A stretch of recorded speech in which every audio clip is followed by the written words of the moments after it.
देखिए, आज हम बात कर रहे हैं कि घर की जो छोटी छोटी चीज़ें हैं, ये आपके भाग्य पर किस प्रकार असर डाल देती हैं और इन छोटी छोटी चीज़ों का ध्यान रखना कैसे आवश्यक है। देखिए, छोटी छोटी चीज़ों को मिलाकर ही एक बड़ा सा घर बनता है। छोटी चीज़ों का बहुत बड़ा रोल है। घर की हर छोटी चीज़ का अपना महत्व भी है और अपना योगदान भी है। ये छोटी छोटी चीज़ें घर में संपन्नता और समृद्धि भी लाती हैं, और अगर इन छोटी छोटी चीज़ों का आप सही प्रयोग नहीं करते तो इनकी वजह से आपकी मुश्किलें भी बढ़ जाती हैं। इन चीज़ों का सही प्रयोग करके हम जीवन में अपना लाभ बढ़ा सकते हैं। यानी घर की जो तमाम छोटी छोटी चीज़ें हैं, उनका सही प्रयोग करके हम जीवन में बहुत सारा फायदा, बहुत सारा लाभ पा सकते हैं। देखिए, सबसे पहले बात करते हैं झाड़ू की। झाड़ू हम सब के घर में होता है। इसका हमारे भाग्य पर कैसे असर पड़ता है? झाड़ू घर की इतनी महत्वपूर्ण चीज है कि इससे आप घर की आर्थिक स्थिति देख सकते हैं।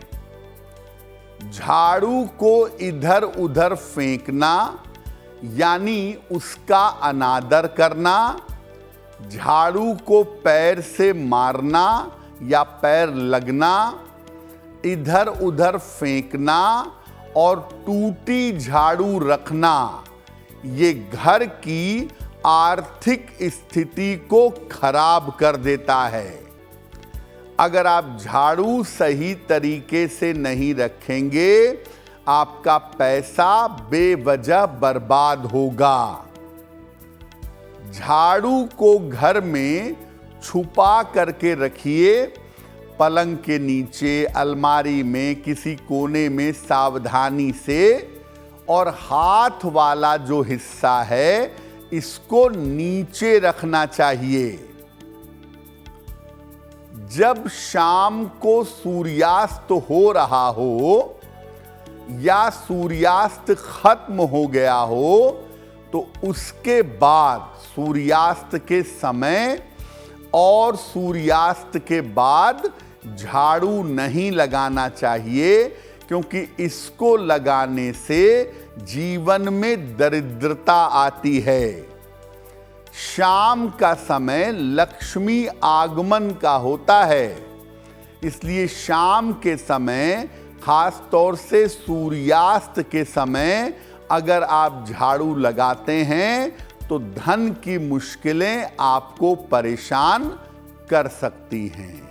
देखिए, कैंची जो है घर में, सीजर जिसको कहते हैं, कैंची भी हमारे भाग्य पर असर डालती है और कैंची के प्रयोग में भी सावधानियां रखनी चाहिए। देखिए, कैंची घर के रिश्तों के लिए बड़ी भूमिका निभाती है। घर के रिश्तों पर इसका रोल ज्यादा होता है। अगर आप घर में कैंची का गलत प्रयोग करते हैं तो इससे आपके घर के रिश्ते बिगड़ सकते हैं।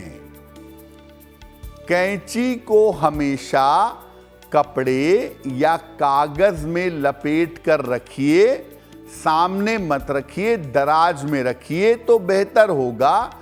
ऐसा करने से घर में रिश्ते बेहतर बने रहेंगे। बिना कारण के कैंची मत चलाइए। हवा में बेवजह कैंची चलाने से बचिए, अन्यथा आपके घर में वाद विवाद बढ़ेगा और रिश्ते आपके खराब होंगे।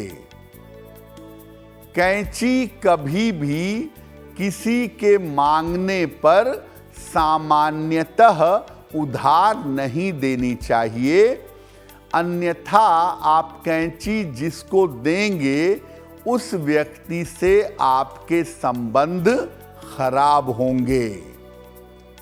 तो कैंची देना ही बहुत सही नहीं है, इसीलिए कैंची देने से बचिए और अपने घर में अलमारी के अंदर, दराज के अंदर कपड़े या कागज में लपेट कर रखिए तो बेहतर होगा। अब बात करते हैं कि चाकू यानी नाइफ, ये आपके भाग्य पर कैसे असर डालता है और चाकू का प्रयोग सामान्यतः कैसे करना चाहिए। देखिए, घर में रहने वाले लोग कैसे हैं और घर के संतान की स्थिति क्या होगी, ये आप किसी भी घर का चाकू देख करके जान सकते हैं। चाकू को हमेशा किचन में उल्टा रखना चाहिए, धार वाला हिस्सा, ब्लेड वाला हिस्सा नीचे और हैंडल वाला हिस्सा ऊपर। ऐसा करने से घर का संतान पक्ष निश्चित रूप से बेहतर होगा।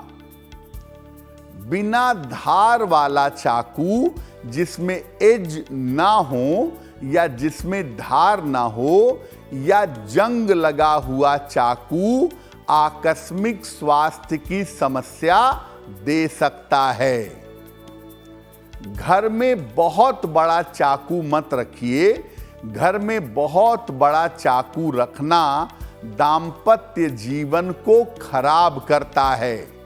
आजकल नया फैशन है कि एक अलग से चाकू का स्टैंड आता है जिसमें छोटे बड़े चाकू होते हैं और बड़े बड़े चाकुओं की आकृति होती है। तो ऐसे बड़े बड़े चाकू कृपा करके घर में मत रखिए, इससे मैरिटल लाइफ खराब होगी। अगर कोई व्यक्ति आपको धार वाली तरफ से चाकू देता है, आपने किसी से चाकू मांगा और उसने हैंडल अपने हाथ में रखी, चाकू आपको सामने से दिया, तो समझना चाहिए कि वो व्यक्ति स्वार्थी है। और अगर आपने किसी से चाकू मांगा, उसने ब्लेड वाला हिस्सा अपनी तरफ रखा और हैंडल वाला हिस्सा आपको दिया, तो समझिए वो व्यक्ति करुणावान है, उसके अंदर संस्कार और समझ दोनों हैं। अब बात करते हैं पायदान की। देखिए, पायदान यानी डोरमैट भी आपके भाग्य पर असर डालता है। कैसे? पायदान जो है, इससे आपके घर में खुशियां भी आती हैं और मुश्किलें भी आती हैं, क्योंकि ये दरवाजे पे रहता है और यहीं से हो करके अच्छी और बुरी चीजें घर में प्रवेश करती हैं। पायदान हमेशा साफ और बिना फटा हुआ रखना चाहिए। गंदा और फटा हुआ पायदान आपके घर में समस्या को बुलाएगा।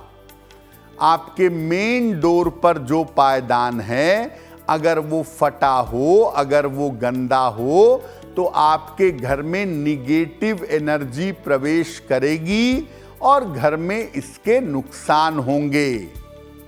रोज सुबह सफाई करते समय पायदान को साफ करके दरवाजे पर लगाइए और रोज सुबह ये प्रार्थना करिए कि हे प्रभु, हमारे घर में प्रवेश करिए।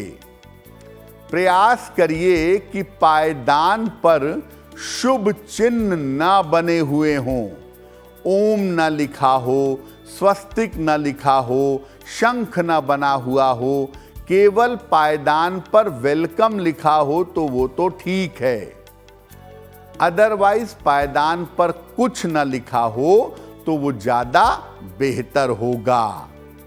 आपने ऐसा पायदान ले लिया जिसमें ओम लिखा हुआ है, जिस पे स्वस्तिक बना हुआ है, उस पे पैर रख करके घर में आएंगे जाएंगे, आपके जीवन में मुसीबतें आनी शुरू हो जाएंगी। आखिरी 3 राशियों की भी बात कर लेते हैं, जानेंगे मकर, कुंभ और मीन राशि का दैनिक भाग्यफल क्या कहता है। देखिए, फूल आप आर्टिफिशियल लगाएं या नेचुरल लगाएं, वैसे तो नेचुरल फूल की बात दूसरी है, लेकिन फूल कैसा भी हो वो जीवन में आनंद पैदा करता है, खुशियां पैदा करता है, हैप्पीनेस पैदा करता है।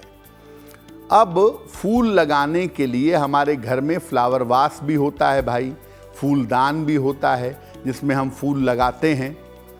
याद रखिए, फूलदान कभी बिना फूलों के नहीं रखना चाहिए।